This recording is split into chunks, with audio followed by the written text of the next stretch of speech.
ولا تلبسوا الحق بالباطل وتكتموا الحق وأنتم تعلمون তোমরা সত্যকে মিথ্যার সঙ্গে মিশ্রিত করিও না এবং জানিয়া শুনিয়া সত্য গোপন করিও না। ওয়ালাইকুম আসসালাম ওয়া রাহমাতুল্লাহি ওয়া বারাকাতুহু। সম্মানিত ভাই, আপনার প্রশ্নটি হচ্ছে যে জানাবাতের গোসলখানায় নগ্ন অবস্থায় করা যায় কিনা, গোসলের বিধানটা নিয়ম বলবেন, এই অবস্থায় ওযু কীভাবে করবেন। এরপরে এটা বুঝি নাই, নগ্ন অবস্থায় বা আবৃত অবস্থায়।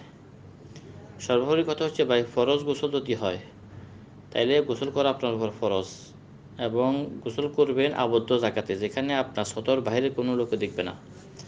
যদি গোসলখানার মধ্যে আপনি প্রবেশ করেন, কেউ আপনাকে আর দেখতেছে না, এরপরে আপনার ইচ্ছা, আপনি কাপড় সহ গোসল করতে পারেন, লঙ্গ অবস্থায় গোসল করতে পারেন, এটা কোনো সমস্যা নাই। আর নিয়ম হচ্ছে বাথরুমে যাওয়ার পরে আপনার যে সমস্ত অঙ্গগুলো ধোয়া জরুরি মনে করেন, এগুলোকে আগে ধুয়ে ফেলবেন অঙ্গগুলা।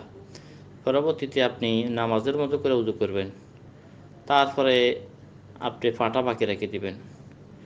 এরপরে আপনি মাথায় পানি ঢালবেন, ডাইন পাশে পানি ঢালবেন, বাম পাশে পানি ঢালবেন। পরবর্তীতে আপনি পুরো শরীরে পানি ঢালা শেষ একেবারে পা ধুয়ে বাইরে হয়ে দেবেন। এতে করে আপনার ওযু হয়ে গেছে, গোসলও হয়ে গেছে, আপনি সালাত আদায় করতে পারবেন। এই জন্য নতুন করে উযু করার কোনো প্রয়োজন নাই।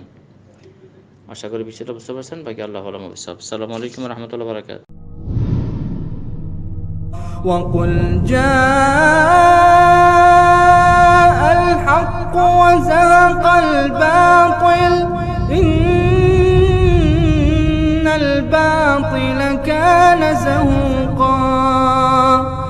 বলো, সত্য আসিয়াছে এবং মিথ্যা বিলুপ্ত হইয়াছে, মিথ্যা তো বিলুপ্ত হইবারই।